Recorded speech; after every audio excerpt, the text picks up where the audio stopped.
That's our music, boys. It's the final regular season edition of Lowco Pigskin Live, the Week 10 recap show. I am Justin Jarrett, joined as frequently by Kevin Libby and Marcus Walsh. Wes bowed out tonight. We got home late from Whale Branch, and he had to file a story, and he's got USCB soccer tomorrow, so we're giving him the night off. And we got the WHHI boys. We already have very exciting friends in the green room. Oh, man, we've been trying to get one of them in here for weeks. I'm excited about it. We got them queued up in there. But, fellas, let's run through the scores real quick before we bring in any of our friends. You guys were at the Nest on Hilton Head. It was a boring game. 9-6 May River. I guess it was there was drama, but it was kind of a defensive battle. A defensive battle. That's one way of putting it. 9-6 May River. Sharks come away with the win. Bluffton blows out Carleton County 55-21. Brady Sacha kept you very updated on that one on Instagram, so you should know what's going on unless you were in Seabrook like me and had no cell service. Hanahan 35-24 over Buford. By the way, in 7-4-8, James Island did hold on and beat Lucy Beckham, so they win the region. Hanahan over Buford 35-24. Phillips Simmons 43-14 over Battery Creek. So Hanahan wins the region. Came out of nowhere. Buford will be the 3 seed. From state champ to 3 seed, but still dangerous in the playoffs. Hampton County takes the title 33-7 over Barnwell. It was Zion Dobson again, 1, 2, 3, 4, 5 touchdowns. We got one time waiting in the green room to talk about that one in just a minute.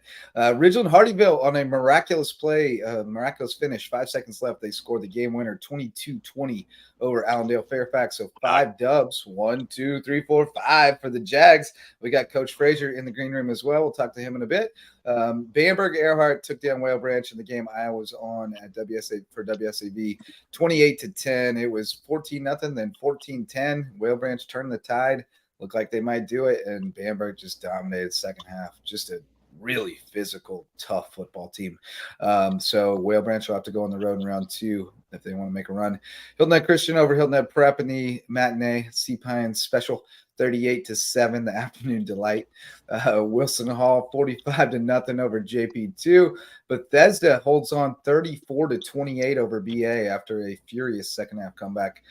Carleton Prep rolled Palmetto Christian 56-14. Thomas Hayward with the stunner 40-19 over Patrick Henry. It was not it was competitive, but it wasn't close in the end.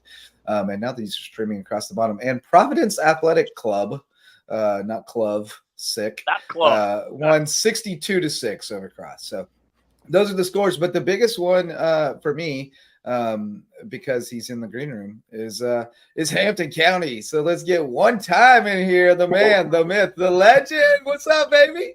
Hey, what's up, Coach Lowe? What's happening? What's happening, man? I ain't seen you in a couple of weeks. We've been trying to hook up and get you on here, but it is a proud night for you tonight because the Hampton County Hurricanes are region champs. I know you were there. I know you were pacing up and down the bleachers, hollering at them every play like you do. But tell us about this game, man. I mean, obviously Zion did it big, but who were the guys who stepped up for the Canes tonight? It was the offense and the defensive line, the guys in the trenches. That's right. It always is, right? So DeMonte, your guy DeMonte doing work down there? Oh yeah. I'm proud of Dez tonight. His brother Dez, Lil D, yeah, Kayvon, Mondrell, Malachi. They telling you all the people to say? Yeah, you got a human teleprompter over there? Okay, because I'm bad with them boys. I'm bad with them guys' names. I'm bad with their names, so I know them by their numbers, but I don't know them names. I hear you, man. I hear you. But you know Zion by name on number 22. You know Deuce. Tell me about. He got 5 more tonight. Tell me about that dude. Oh yeah. Like I tell you, that offensive line, them dogs up front. You can't. Deuce can't go nowhere if them dogs ain't biting up front. That's right. You and I could get through some of them holes, right? That's right. Because I asked Coach Hannah a couple of weeks ago, can I dress out? But he told me I'm too old. Now, I met your lovely wife, Val, the other night over at the Ridgeland Edisto game, and she told me a story about you that you're actually quite quiet and calm when you're not either at a Hurricanes football game or watching Cowboys. Is that actually true? Are you a pretty chill cat when it's not a football game? Yes, sir. I'm a laid back guy. I believe that. I believe that. I can see it. Yes, You sir. guys Yes, got any sir. questions for the legend one time? Yes, sir. Just talk about what this Hampton team has done one time. Obviously, huge season for them, being guided by Zion Dobson himself. Obviously, a great season for him. Certainly, Mr. Football in the Low Country as well. Talk about the experience of this season and what it means for the Hampton Hurricanes. They put in the work. They started back in January. I consider back in January. They just work hard. They work hard. The kids, they bought into what the coach has been saying. They sell, we ain't selling no wolf tickets, but they bought in. And to be honest with you, before the season started, with them seniors and all that, I said, I don't know, we might go 8-2.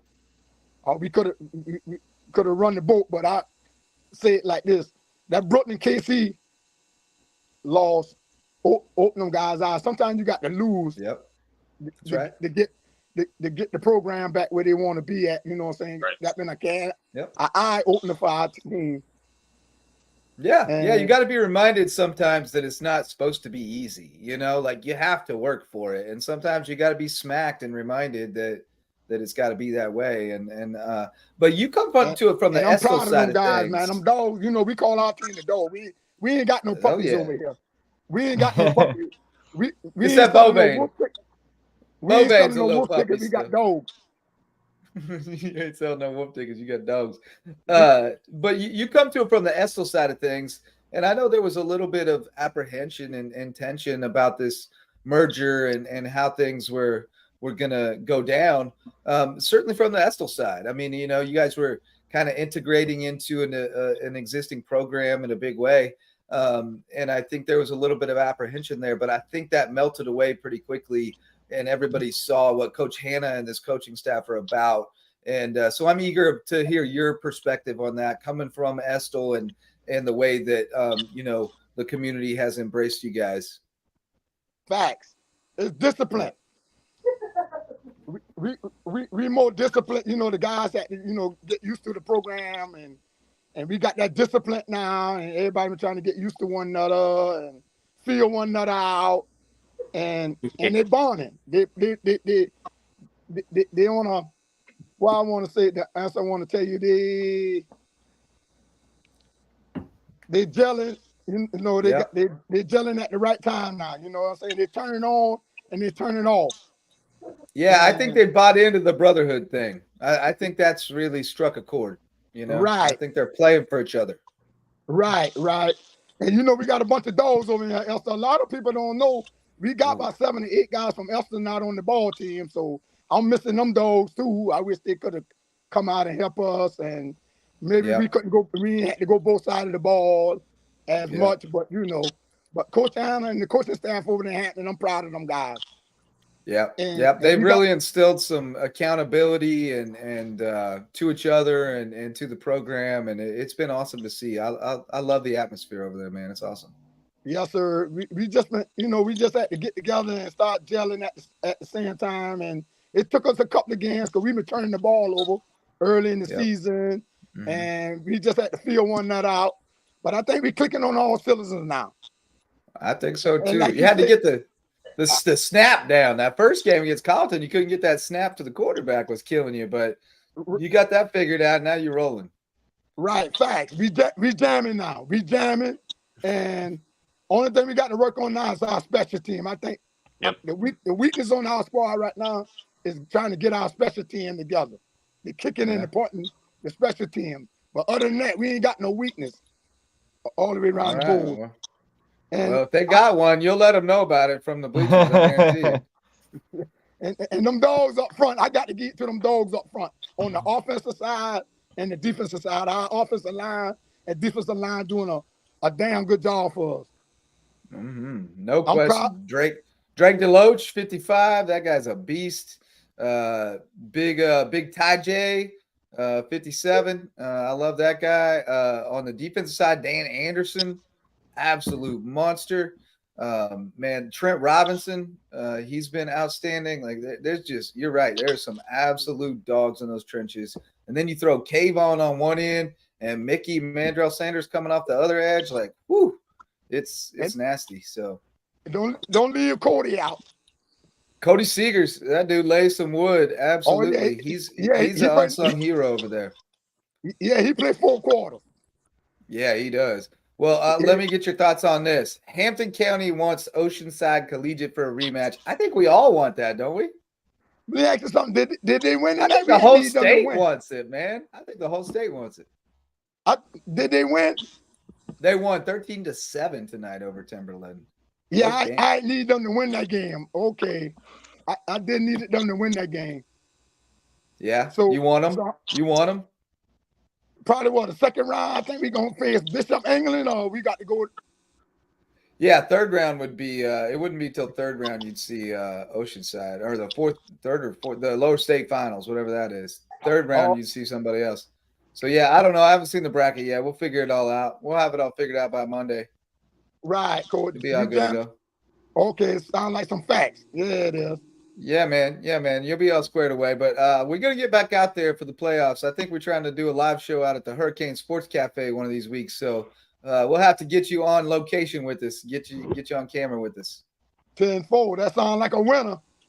All right. I appreciate you, man. Tell your folks thanks for getting you on, because I tried Zion. I was like, Zion, give me a number for one time. He said, man, I don't think he can do it. He got flip phone.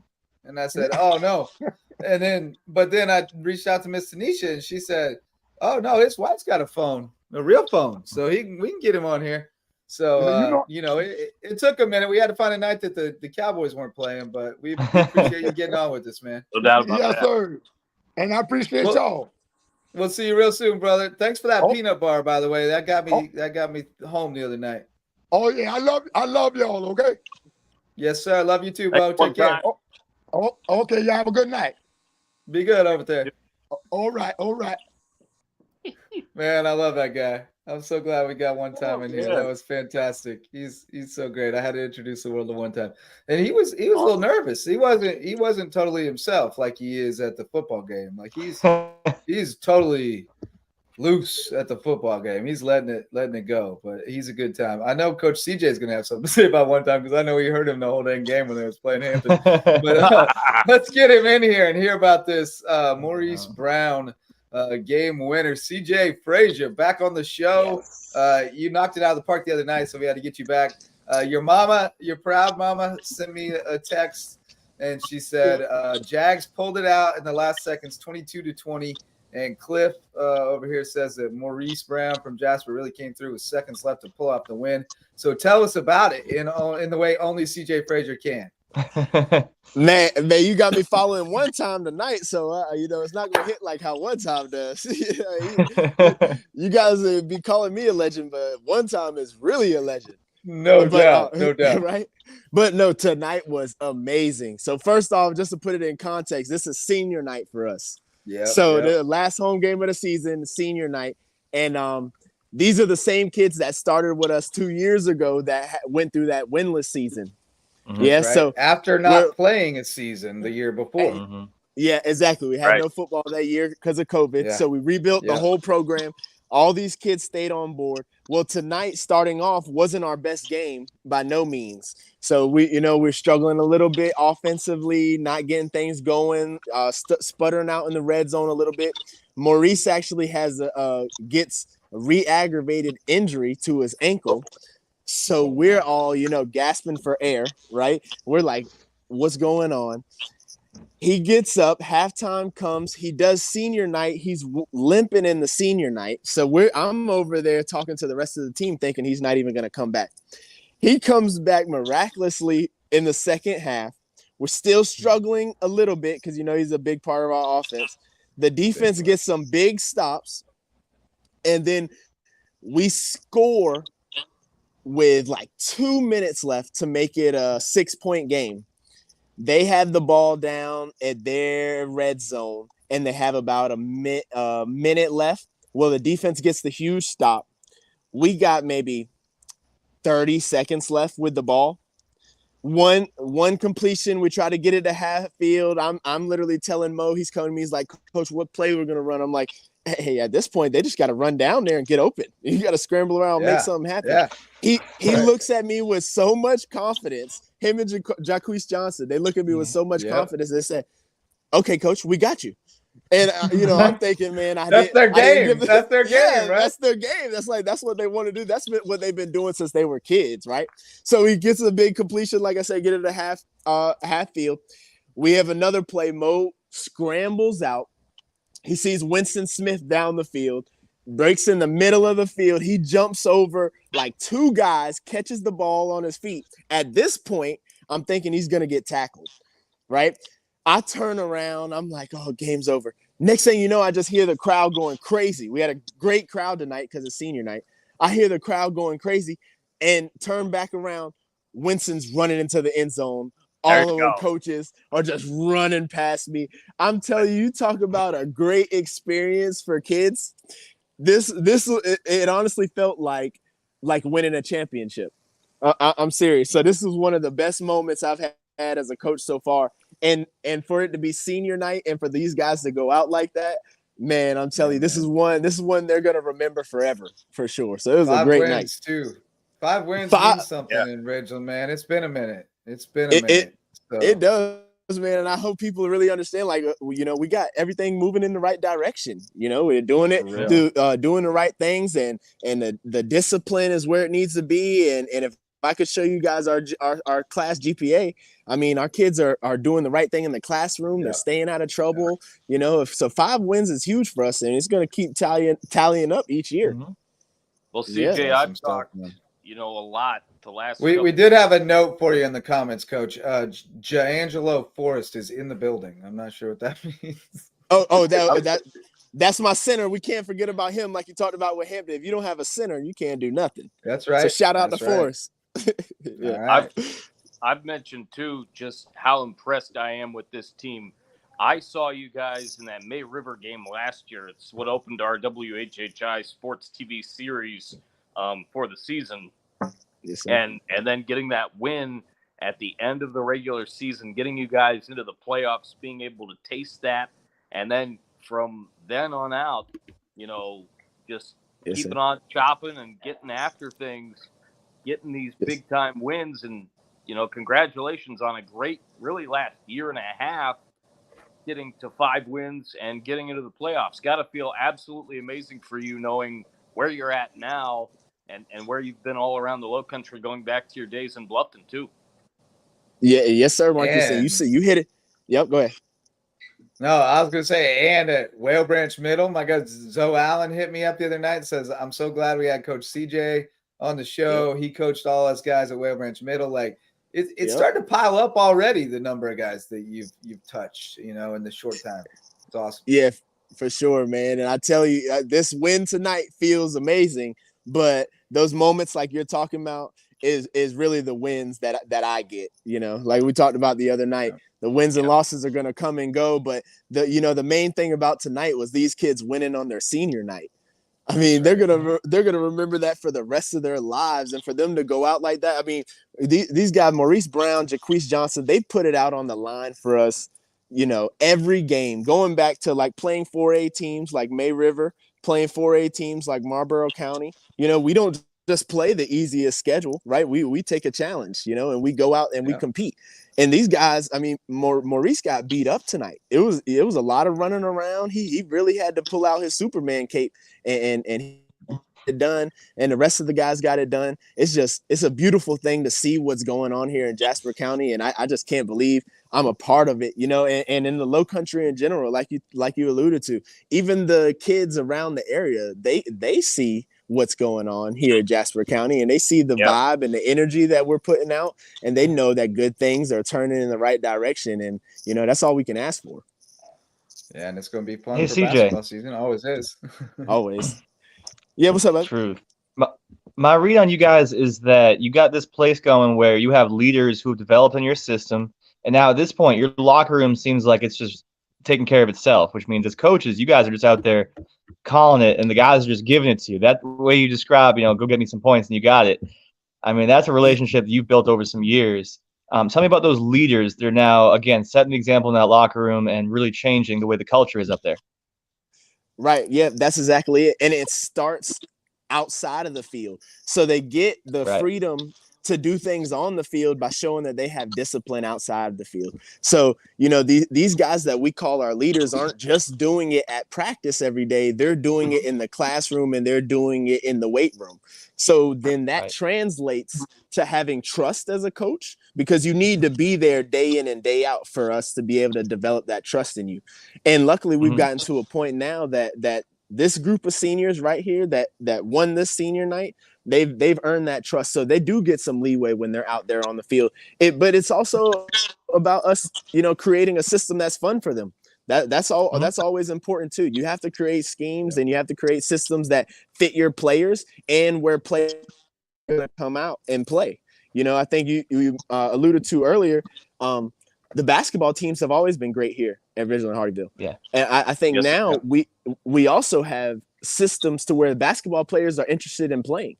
So we think as years go by, they know, we can score 60-yard bombs at the end of games to win, and those are things that basketball players like to see, right? They want to catch 60-yard bombs, or they see Jacquees Johnson climbing up over somebody every week for a touchdown. They're like, hey, that's just like me dunking the basketball, so that's just going to help our program in the long run, and then it's not only going to help our program, it's going to help the whole entire school culture. And that's ultimately what we're doing it for. Are any of those guys getting looks? I mean, Maurice Brown's a college football player, period. And Winston Smith, to me, like, he's got something you can't coach in him. Like, he's just an absolute dog. And there's a few guys on that team that I just can't see how they're not getting looks if they're not. Yeah. So Maurice Brown has an offer from St. Andrews, and so does Jacquees Johnson. And we actually, and I told you that last time we talked, but since then, Jonathan Orr and Jeremy Givens, which is the left side of our line, they also got offers from St. Andrews. So they're all heading in the right direction. And you know how that goes. You kind of got to have some kids start getting offers. Yeah, exactly. But Winston actually just had a visit this week. He went to Virginia Tech. And he got to see Kamari. Him and Kamari went to Virginia Tech, and they got to they got to see the game, and it's just a great experience. Wow. And these are just things that haven't really happened a lot in Jasper County, right? And now Coach Bars came in and changed the culture with Keep Chopping and everything like that. It's just a legitimate program now, and I think everybody can see that. And the kids are going to have just as good an opportunity here to make it out as they would anywhere else in the Low Country, and that's an awesome feeling to be a part of. It's incredible. No question. And we've sort of alluded to it there, or danced around a little bit, but next year there'll be two high school football teams, two varsity teams. Some of those guys that are playing for you will be Hurricanes, where you teach.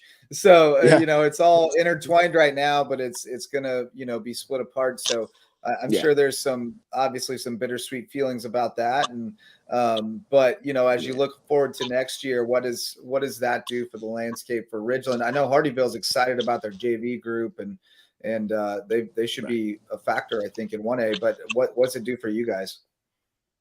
Yeah, I mean, we honestly don't plan to take any steps back. We really don't. We plan to keep chopping, and because we've already proven and shown that if we continue to have the off-season programs like how we've had, then we'll be successful. The realignment might play a role in this, whether we're 1A or 2A in terms of what the wins and losses might look like. But for us, it doesn't really matter whether the kids go to Ridgeland or Hardyville or either school. We're going to treat them the same, because we're not just doing it just for our team.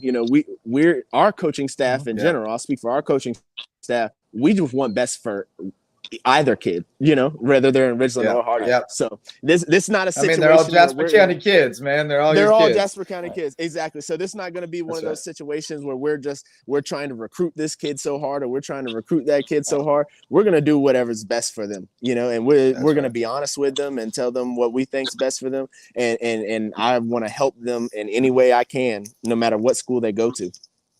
Yeah. Awesome. Yep.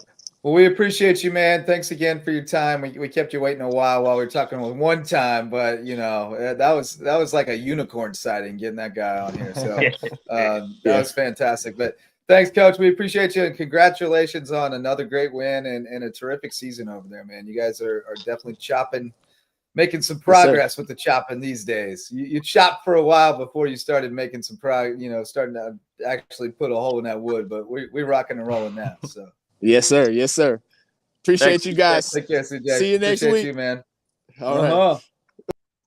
Love CJ. Got to shout out some sponsors. We're getting deep and we haven't done it yet. The MVP sponsors of Lowco Sports, starting with the MVP of my household, Megan Jarrett, the official realtor of Lowco Sports, and my wife, just for you, Libby. Hadn't done it in a while. She's an agent with the Pierce Group of eXp Realty, and she's ready to help you find your place in the Lowco, whether it's a starter home or your forever home or maybe an investment property. She'll help you find it, and we'll get you settled in here in the Lowco with Megan Jarrett, the official realtor of Lowco Sports. And when you find that perfect home, we'll make sure it's perfect by calling on Jan Lucas and the team at Homegrown Home Inspections, official home inspectors of Lowco Sports. You guys met Jan? Jan's interesting. The most interesting man in the world. With BCYP, the Bluffton Chamber Young Professionals Group. Man. He attended several of our events that I was a part of for 5 years with that group, working on the board and whatnot. And really funny guy. Interesting guy. Yeah, he owned a bunch of restaurants in New Zealand. He broke his back base jumping. That ended his wrestling career at Ohio State. He's seen countless Grateful Dead shows. He's the most interesting man in the world. I'm certain of it. But he's also the best home inspector in Bluffton. That's what we were talking about. And he is the official home inspector of Lowco Sports. He'll check out your house top to bottom and make sure it's good to go. And when he gives us the go ahead, we're going to sign that contract, go to Mickelson Law Firm, the original sponsors of Lowco Sports back in 2017, still with us. Ryan and Tiffany and the team over there will take care of all your legal needs. They're right there at the corner of Main and Bluffton. It's a beautiful spot they got right there. It's nice. And the Mickle Squad will take good care of you over there, the official real estate closing attorneys of Lowco Sports. And then finally, Hospice Care of the Low Country, official Hospice Care of Lowco Sports, the only not-for-profit hospice care in Southern Beaufort County. You guys know Jimmy Diamond, James Disman, the CEO, coolest guy. He's not as interesting as John, but he's cooler. He's way cooler. No offense, John. Jimmy Diamond leads a great team, and they are hiring. They're looking for a six-figure compliance director. They're looking for a creative manager, and they're looking for a fundraising specialist. So if you want to join the great team at Hospice Care of the Low Country, you'll be like a cousin to Team Lowco because they're an MVP sponsor. So we'll be cousins. You'll be our little cousin. And now those are our MVP sponsors. Now we'll welcome in Jimmy Searson. And we had Rob Hanna for a moment, and then he left and said, text me when you're ready for me. And he might have got into the Victory Beers again because they're region champs in Hampton County. So I don't know how long he can hold off the Victory Beers. But Jimmy, no region title for Beaufort tonight. I saw it was in double figures, so I knew that was over. But the Eagles fall tonight 35-24 to a really quality Hanahan team that's really turned it on here at the end of the season and wins the region title, which I don't think very many of us saw coming a few weeks back. But tell us about the game tonight. I like that tie-dye shirt, by the way. It's a good shirt. Oh, I appreciate that. Yeah. But yeah, Hanahan really dominated this game. Beaufort's defense couldn't stop Rivera and the short passing of Hanahan all night long. I think Hanahan scored on their first 5 possessions. Beaufort didn't really stop them until the fourth quarter. So it was a rough night for Beaufort's defense. Yeah, that's a little surprising. Our defensive line played so well early in the season, but they got kind of roughed up against Philip Simmons and then again against Hanahan. So that doesn't really bode too well going into the playoffs. And I haven't looked at the bracket, but I'm sure you have. You have any idea where they'll be going next week? Where you'll be going next week? Because you always go. Yeah, I'll be there, but it's going to be a long bus ride for Beaufort. It looks like they're going to play at Loris, and Loris is a real good team. I think Loris is like 7-2 or 8-2 on the year, so that's gonna be a long trip, and it's gonna be a tough game. But if Where's that if located, I looked at Jimmy? the brackets right, it looks like it's gonna be. Say again. Where's that located? Where's Lawrence? Loris. Oh, okay. Loris is up there by Myrtle Beach, I think. It's Okay. yeah, it's plumb up north of Myrtle Beach. So you got to go up past Florence and get off 95 and go a little ways. 3 hours 24 minutes from my house. Ooh. Pretty good haul. Mm. Pretty good haul. Lower state. Yeah. Yeah. 3.5 hours they're away. considered lower state. Down here I in don't know North how. Carolina. It's like 10 miles from North Carolina or something. So yeah, you're taking a long haul next week. So we won't be looking for you on the live show, I don't reckon. We'll just be looking for some text updates or something. And I don't know if Javon's going to be taking all that long of a haul either. He might stay home and cover Whale Branch next week. But so I know, yeah. you know what, going forward, you know, how are you feeling going into the playoffs? It feels like kind of, you know, going in the wrong direction a little bit. I still believe in this team and the coaching staff and the mentality. And certainly Samari Bonds is just electric, and Jaden Andrews is capable of a huge night. But are you worried that this could be a short season by Buford standards? Yeah, I'm pretty happy to say that, but Buford's defense just didn't look good tonight at all. Or against Phillip Simmons and Hanahan, both teams have got good running backs. So for some reason, we can't stop a good running back. I'm hoping Buford could be road warriors and maybe play good in the playoffs. But right now, just after tonight, I don't have a good feeling. But I still have faith in my Eagles. But yeah, right now I am kind of worried. A little concerning. Boys, any questions for Big Jimmy? It's been a tougher year than what we've seen in the past couple. What are some keys heading into that first game of the playoffs next week? Well, I hadn't really looked at what kind of offense they run, but I'm hoping Buford's defense could play better. But Samari Bonds, I mean, he really looked good tonight overall, and Jaden Andrews had another, good game, and even Caleb Omer. Caleb Omer started at running back tonight too. His old position, and he did good tonight. I don't know what happened to Odom. I don't know if he was hurt last week or. Yeah, I'm not sure. But Caleb Omer started tonight, and he did pretty good running the ball. It's great. I'm a big fan of that young guy. I haven't seen a Loris Ainer score yet. Have you? Loris won tonight, but I'm not sure. They did. Okay. What the score was. Yeah, that's what I was looking for. Oh, 49-13. Ooh, they put it on Ainer pretty good. Ainer's usually not bad either. So, Loris could be pretty tough to deal with.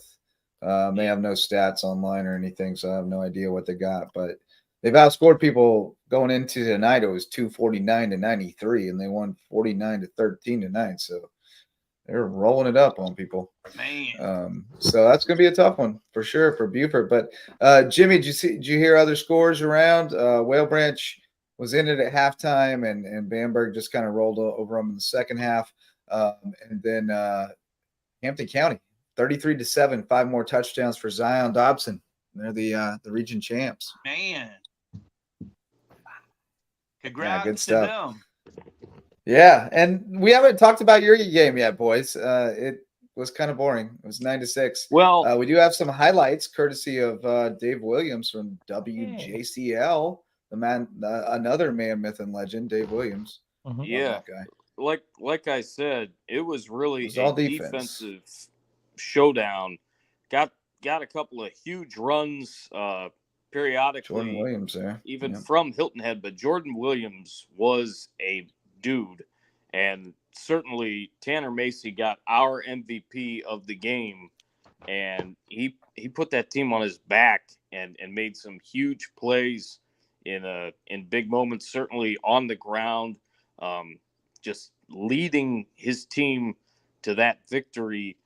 And there were just a few plays early on, as you take a look at the big play right there, a few plays early on that Hilton Head just couldn't quite cap in on. They played much better in the second half, but it was definitely a physical football game. And you kudos can see that. to May River. Paz was popping. Yeah. Jordan. Is that Jordan getting in? Jordan. Yeah. Jordan Williams is a good little running back. Yeah. Felt like they could have used him a little more at times this year. There were a couple games he only got one carry. I'm not sure if he was banged up or what, but that was a big play right effective. there. That's a huge play. There. Is that Will Wilson making that play?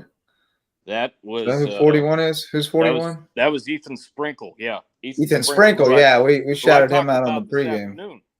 Sure did. Well, hey, he's back. He's back. He's got a gray screen right now. There he is. I was afraid he might have slipped into the victory beers. Rob Hanna, the coach of the region champion Hampton County Hurricanes. Congratulations, brother. Who else we got back there? Oh, we got the whole crew of us here. We got the whole crew. We're having some victory pizza and cake at the parents' spot. Oh, that precedes getting laundry and getting the film uploaded and getting ready to get to work in the morning. Yeah, outstanding. And I'm drinking my victory water. Victory water. Well, we had our man One Time on earlier. We finally got One Time on the show. So he told us about the game a good bit. Told us about the big dogs up front doing their work and all that stuff. But you know, I was getting texts from Coach Myers throughout the game. That's what was in my mind too. Little flag. You got up pretty early, and it sounds like you didn't have any help as far as the flags go, but you were able to maintain control. Zion, another huge night, 5 touchdowns. Your SC Mr. Football finalist. So yeah, you know, I don't. Chris told me he had 118 just on touchdowns. So that's pretty good. Called me after on the way home and said he had him at 270, but I'm guessing he might have had penalty yards in there. He probably had 5 or 6 runs that had penalties attached that took the yardage away. But yeah, they couldn't stop him. I think he had 18 touches first half and probably 8-9 more second half. Played well. He's hard to bring down. Him eat now. He put a couple guys in a blender and, you know, good highlight runs for him. So, but we played great all around. D-line, you know, I'll tell you, they got tired though. We probably played 55 snaps on defense and they probably threw the ball 40 to 45 times on us. But they got a big play to start the second half, a little slant route that went about 65, 70 yards. Other than that, our defense did a great job of just, you know, getting them a couple short routes, but getting them off the field and getting the ball back to our offense. And we created 4 turnovers, had 4 interceptions in the secondary. So it was good because our secondary was tested, you know, probably the first time all year. And them to come away with 4 interceptions, that's great. That's outstanding. Who had the picks?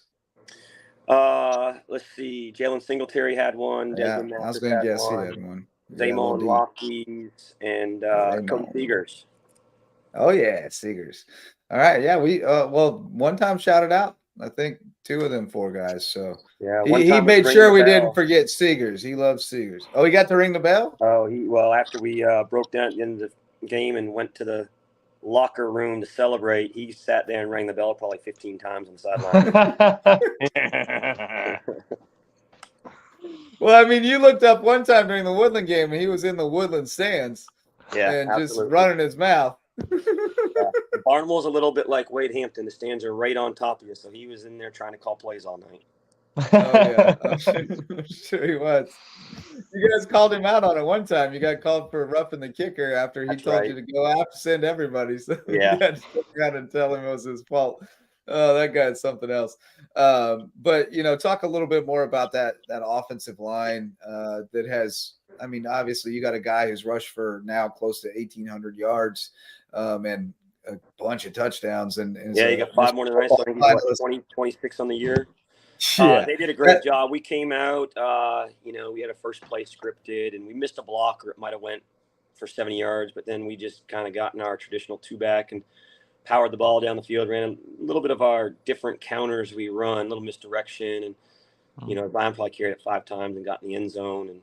And then we came up second drive and got in a little tight end set, and I knew all week we'd get in a tight end set and have no problem running C gap on them. And we did that, but we were going to stay in tight end all night, but it was very physical. They started cutting us up front, and so I got out of it back into spread a little bit to give the line a little bit of a break. And they did a good job of, I knew they were going to rotate to our motion, but we were able to counter back. And I'll tell you, a big play for us was a second drive. I think it was a second drive. We might have had like a 3rd and 7 and ran our little jet play action vertical. And Desmond Mathis made a phenomenal catch and took it down the field. Got tackled right short of the goal line, but then we were able to punch that in and, went to half up 21-0 comfortably. And like I said, we kicked off to them second half, and they had that one big play. And then other than that, defense just shut the door.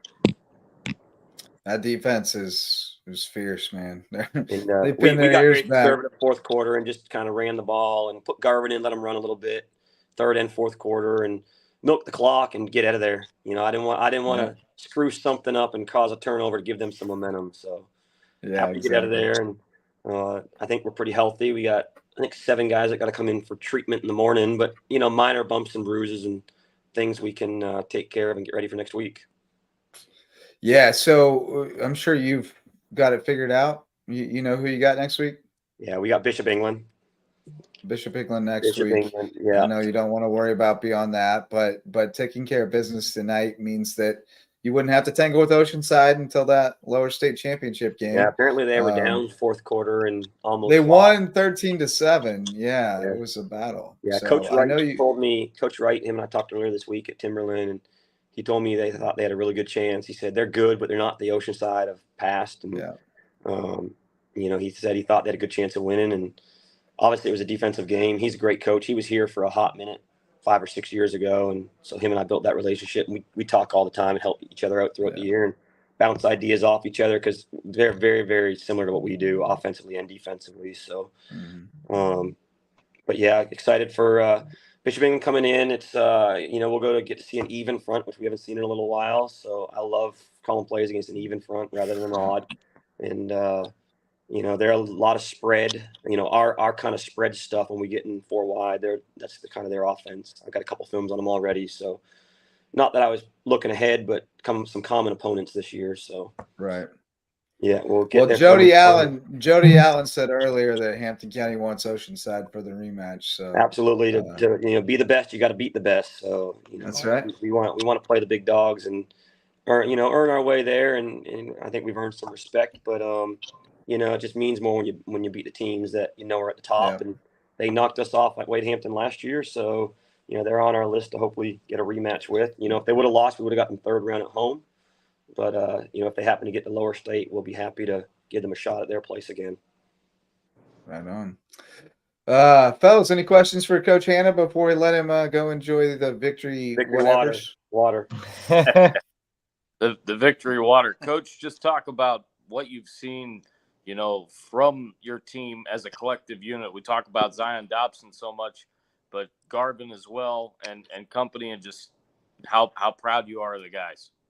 Yeah, I think I said it to Justin last week. I know I said it this morning on the radio. The big dog interviewed me this morning, and I said, the thing I think I'm proudest of this team is, we're 2 communities. I don't want to say hate each other, but didn't like each other, and we've come together. Pawnee and Eagleton. It's Pawnee and Eagleton. There you go. And the kids have put that aside since day one. And, we had a meeting day one and locked the door and said inside these 4 walls is what matters, not the outside noise. And they've done a good job of blocking that noise. And, I've seen a lot less of that outside noise as the season's gone on because our community's rallying and supporting this team and traveling together. And they just want to, win, and the community does. And I think that's the thing I'm proudest of most is this team.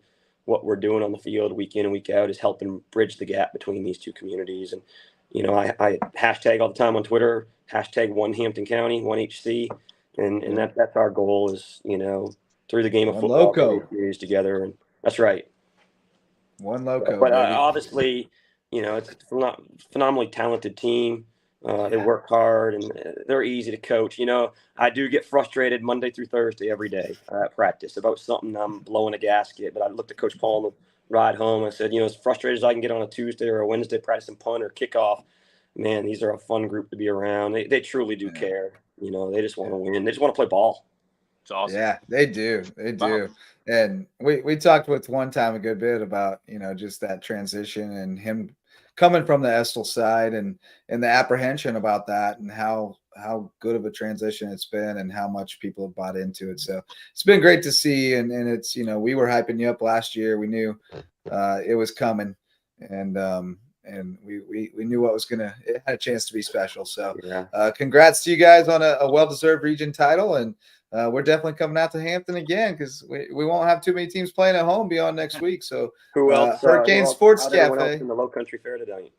Whale Branch got beat 28-10. It was 14-10 at halftime, and Bamberg just kind of punched them in the second half. That Bamberg team is tough, dude. They are physical. I kind of, we were supposed to play them the week of Brooklyn Casey, and I wish we would have got to play them. Not that I think we would have won. I think we could have beat Brooklyn Casey, but I think it would have really tested us physically.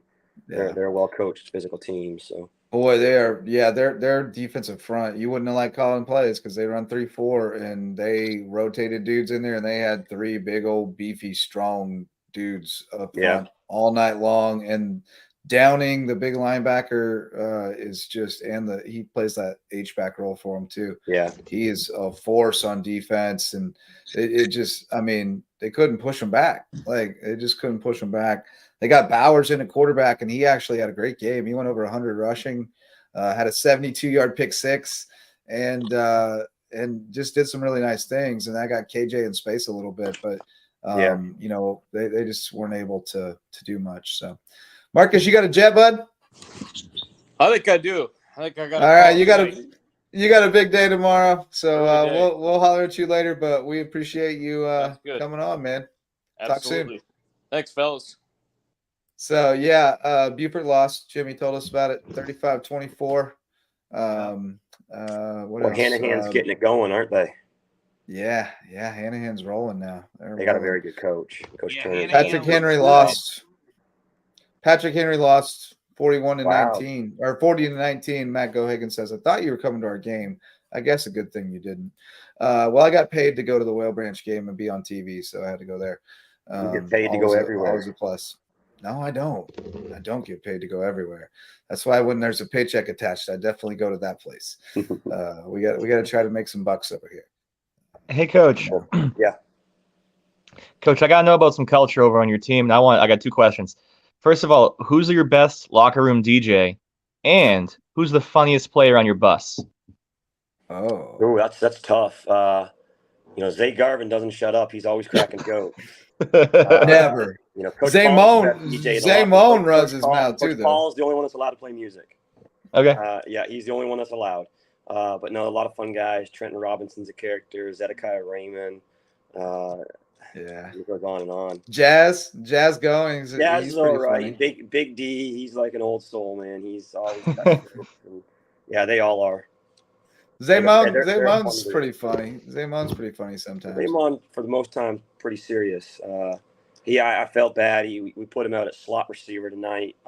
Outside receiver in I formation. Ran a little play action. He dropped one in the end zone. He was pretty hard on himself. Him and Goodman both dropped one that were touches early, first drive. They both were hard on themselves, but they're guys that I know will make plays in the future. We can come back to. Zaymon, you just get him in space and he's gone. Yeah. No. Yeah. He's electric. That punt return up your home sideline a few weeks ago was unreal. Where he chased it. Yeah, he almost had one like that tonight. He caught one on a bounce, and a guy made a shoestring tackle, or he probably would have taken it to the distance. We put him at outside linebacker a little bit tonight. Practice little package we put in because we knew we were getting so many passes, and put him at outside linebacker and sent him and created a little. We got a little more small guys on the field on 3rd and long, and put little D at his spot and put him in for Lowco. Or actually moved Lowco to D end. Just everyone shifts over one spot. It's our cheetah package, and it was good tonight. Good to get test run. It's the first time we used it all year. We practiced it a little bit here and there, and Coach Paul is so multiple on defense. He likes to always innovate and practice things that you never know when you'll need them. So. Yeah, very good. Yeah. Well, hey, man, we appreciate you. And once again, congratulations. And we'll holler at you down the road. Yeah, congrats. Sounds great. Take care, guys. Appreciate you. See you, man. Bye.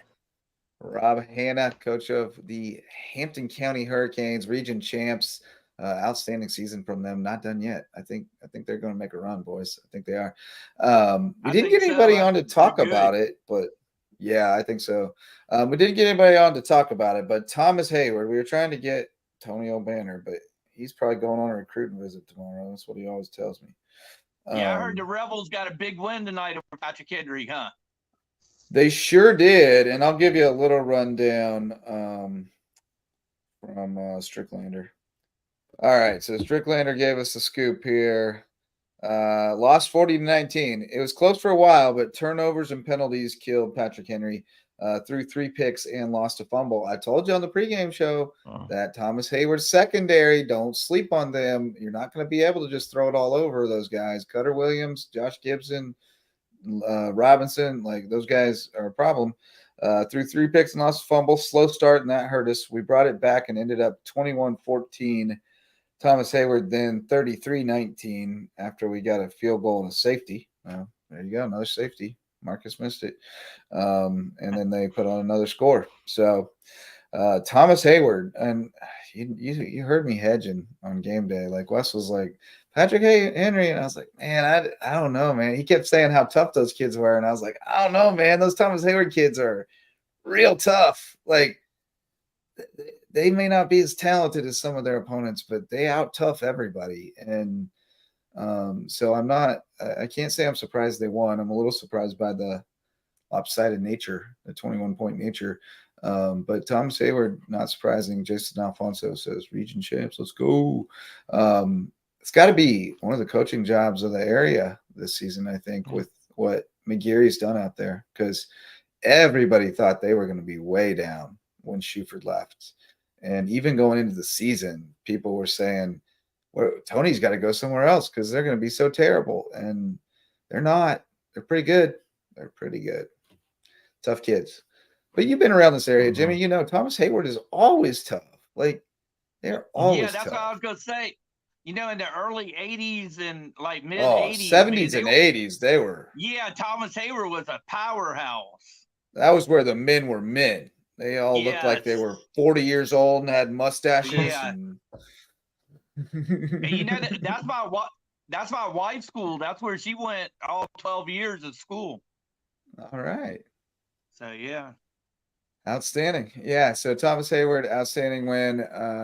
What else we want to talk about, fellas? It's to that time of year where the games that matter a lot, and the ones that don't are just kind of blah. We didn't talk much about Bluffton, Carleton County. I was in Seabrook on the air, so I couldn't really follow along at all. Libby, you were following. You commented on a lot of Brady's posts, so I think you were following along. Tell us what you know about that Bluffton game. I know what Brady shared, and that is that these boys can move the ball. I mean, Bluffton can move the ball outside the numbers, and it's late season. And the reality is if you can score when it matters and in short time, it's kind of tough to lose. You know, it's football. And so, you know, the clock really shortens in the pass game versus what we saw in our 9-6 game tonight for WHHI, which was all running. Bluffton, to me, is terrifying. I would not want to try to draw up a defense to compete against that. I mean, they just got dogs out there, man. They're fast on the outside. They got the ability to throw the ball to the outside. Moreover, they can screen pass it. And they know how to set up blocking downfield. So it's not just guys who are running through the A-gaps anymore like you saw on the start of the season. That's a team that can move the football. And I can't wait to see what they do when the game's on the line. And it really matters. I think we might be looking at a division champ. A division? Wait, what are you talking about? Like winning I'm talking state? about their what are they, 4A? Help me out. Yeah. They just finished third in their region. You got them winning the state championship? I mean, if you can move the football and you got some dogs on defense that can, you know, really disrupt another team's passing attack, yeah, I think they're like legitimately capable of competing games. I think they're a dangerous team. I think they will probably win at home in the first round, but then they're going to have to go to one seed, and I think it might be South Florence. Yeah, that's a game that they'd have to surprise somebody. The defending state champions, you know, like I don't know if they got that in them. Like they might. It wouldn't like blow my mind. They are playing better ball. But They're definitely playing better ball. Their defense is playing much better. The offense was always scary, but you were afraid that they were just outscoring people and what would happen when they played a real defense. But the defense is really playing now, so like they can win a game 21-17 or something, where in the past you didn't feel like they could. So no, I'm with you that they're a very dangerous playoff team. I don't think they can put 4 together to get to a state championship game. I wouldn't favor them. What they're going to have to go through. They'd have to beat like 3 number 1 seeds to get there, which would be really, really tough. They have to beat them all. And there's some really good teams. Really good teams. But to be fair, that's JJ. That's the same way I feel about Buford, because Buford has a quarterback, and you're right. I recognize you're right. Yeah, you're right. It's a late season, man. It's not just your dogs on the inside. It's not just that trench play anymore. It's going to be about how much you can react in game to different types of coverages, and the way that you're going to adjust from a team that actually we're going to see collegiate level football going down to the playoffs here, and I just can't wait to see the way that these coaches adjust, and some of these teams, again, especially the quarterback position, are ready. Yeah, no doubt that Bluffton's offense makes them very, very dangerous, because it's just some teams just can't match up against it. It's just a nightmare. They just don't have 5 guys that can cover in space and tackle in space. And so that makes them very scary, especially with the defense playing better. JJ, the reason whoa, state championship, that's like a big bold claim. You look at but you look at Hampton, right? So Hampton's, this is their first. They've been playing. What are they, 8-2 coming in, 8-1? Yeah, they're 9-1 now. 9-1. Right. So Hampton just played their pass rush for the first time all year, right? This is the first time they had to actually go with like a cheetah. They had to build a pass rush as opposed to something that just fills up the gaps and stops the run. They got a pass rush. I know this all the time. All I'm saying, though, is a team like Bluffton's been working on their chemistry and their passing game the whole year, the same way Buford's been passing the ball since week 1. And just because it didn't work week 1 doesn't mean it's not going to work when it counts. Right. Yeah, no, you're right. I think Bluffton's dangerous. I do. I think like 3rd round dangerous, maybe 2nd round probably, because South Florence is sitting over there. But they're kids, man. If they get, but here's the deal: if they knock off South Florence, then all bets are off. Because then the confidence goes through the roof, and now you're like, we're the team to beat. And I will grant you that Brandon Bryant he's got the heart of a lion. That kid I would never count out or bet against. That dude's something special. Who does Bluffton play in the first round? I think they're going to have Flora at home, which is winnable. Flora's a little down this year. That's a winnable game. Yeah, Flora's down this year. Yeah, so I think that's winnable.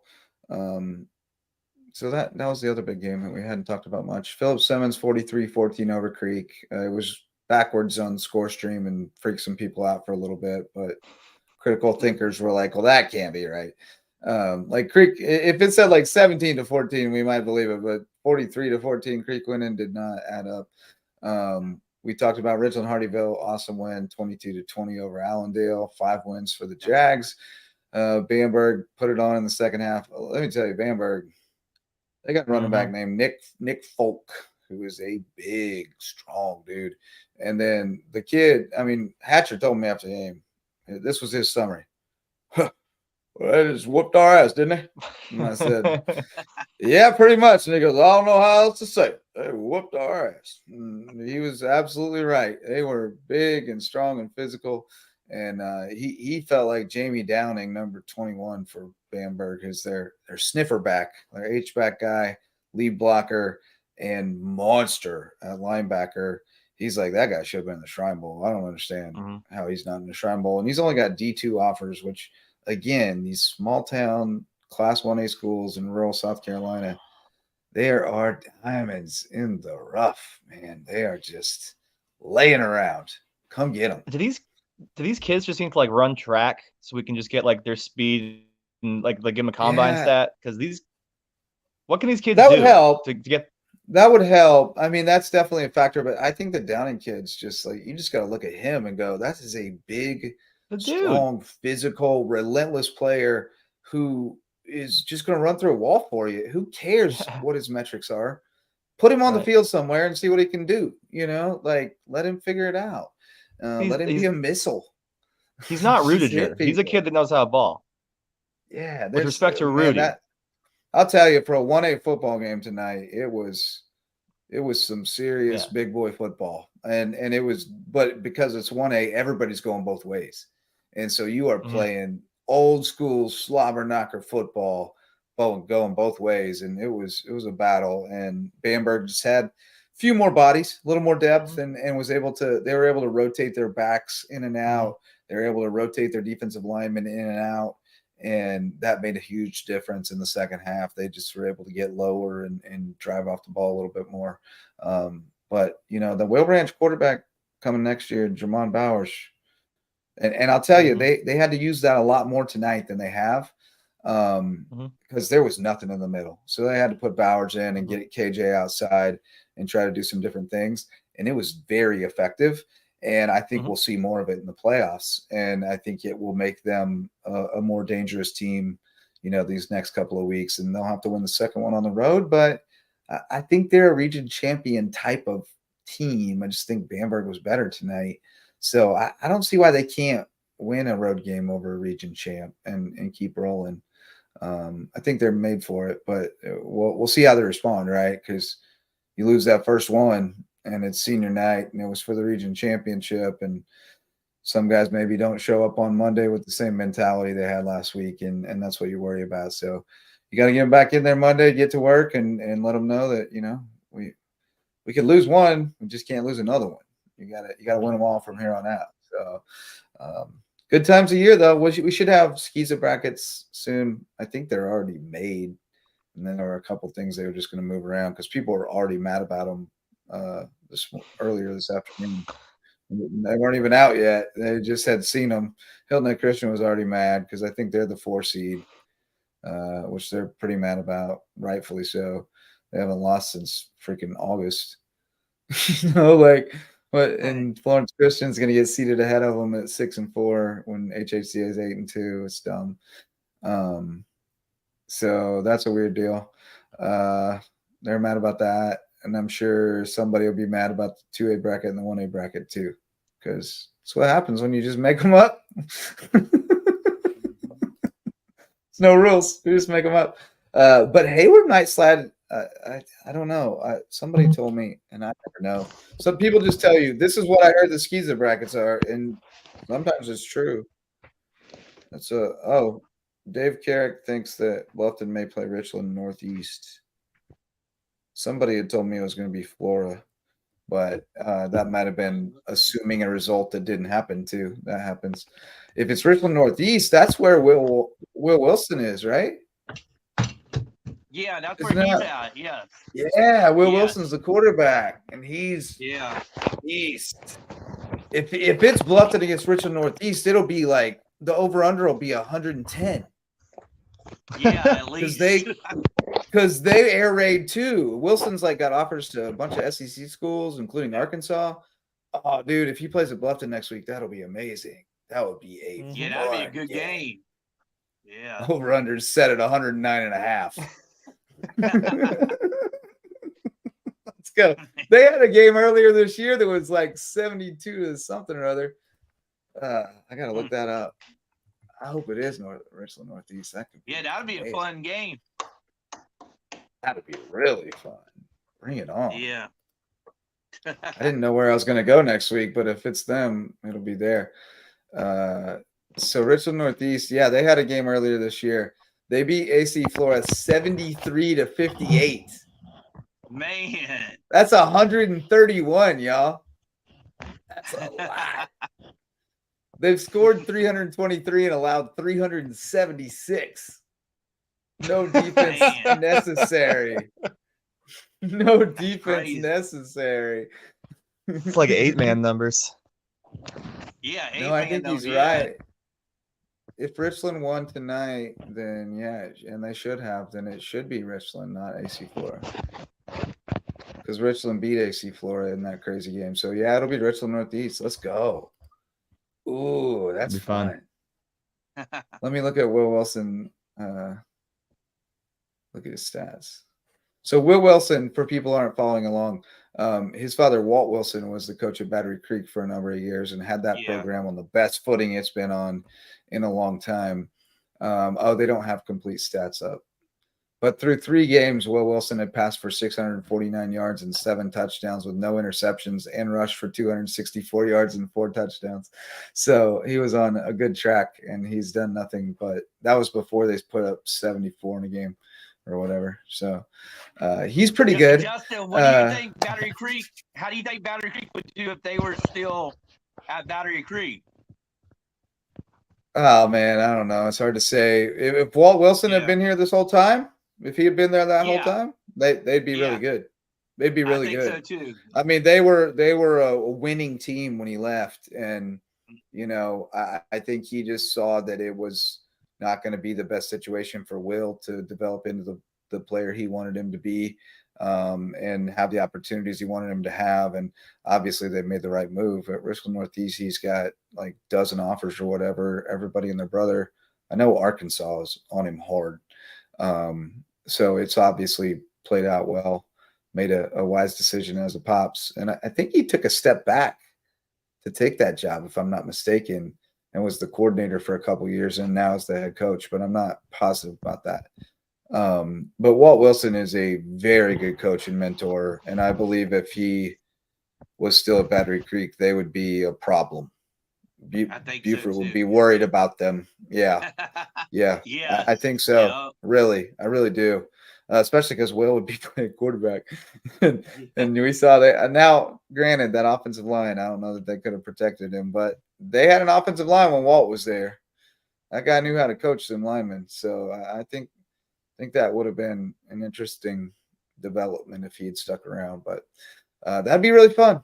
Bluffton against Richland Northeast. I hope that matchup comes to pass. But we'll get you caught up. We'll get all the playoff matchups together. We'll have those for you. If not before, we'll definitely have them on Monday night for you on the Lowco Sports Lowdown. And let's shout out some more sponsors, boys. The Lowco Booster Club. We got Prime IV Hydration and Wellness. They got a special on Halloween, Kevin. October 31st. You go in there in costume. I know you got a Kenny Powers costume. You wear that in there, you get 31% off your IV drip, Prime IV. So you get to sit in the massage chair and get your IV drip, and you'll be feeling good for to go out and do some adult trick or treating. So Prime IV Hydration and Wellness. So we got Rooted Living Wellness. My guy, Dr. Ambrose Cole, is the best chiropractor I've ever been to. Been to a few. He's pretty good. He got up on the table last time and was like standing on the table, like working down my neck, getting better leverage. And then it just unlocked after that. It's awesome. So go see Dr. Ambrose if you need to get fixed up at Rooted Living Wellness. Barefoot Floor Care of the Low Country. Chris Odom gets the floors so clean that your feet will thank you.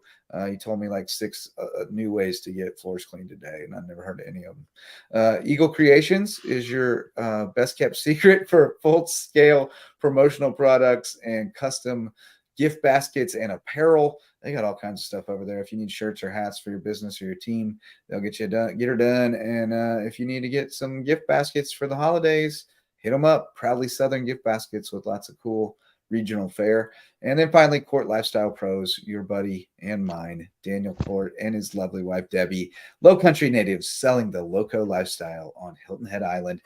And those are our sponsors, boys. I think we've done enough damage tonight. Final takeaways, anything to add? I just hope a lot of Lowco teams win next week. Yeah. So, this is where we start counting down, right? Yeah. How many do we lose? How many are left? And it's a sad thing because, like, they go so fast sometimes. Like, you can drop, like, man, you'll lose like half of them right off the bat. And then, like, there'll be 1 week where you got like 4 still going and you think you're good. And then they all lose. And you're just like, it's over. But basketball season awaits. Cam, we got you, bro. Cameron Rice says Richland Hardyville game winner. We had Coach CJ on earlier, bro. You missed it. He told us all about it. Mo Brown, Winston Smith, all that noise. We got it all. Appreciate you, Cam. That's a good kid right there. I think he'll be Cam. You a Hardyville guy next year? I think so. I think he's a Hurricane. You can tell because he put Ridgeland Hardyville. The Ridgeland guys just put Ridgeland, but the Hardyville guys put Ridgeland Hardyville. That's how you know. I know Cam goes to Hardyville because I saw him at the school the other day. Awesome people at Hardyville too.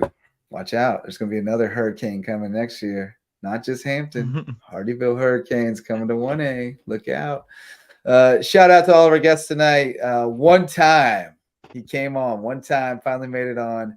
Great to see him tonight celebrating the Hampton County Championship, as well as Rob Hanna, who has definitely had a couple victory waters by now.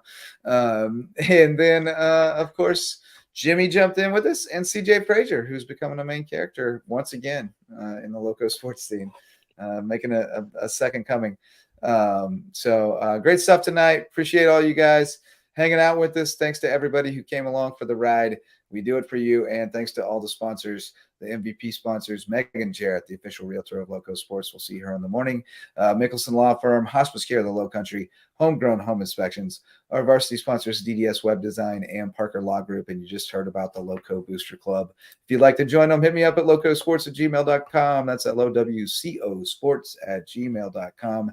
And I am going to call it a night and go to bed, fellas. I appreciate you hanging out. Till next time, go Lowco.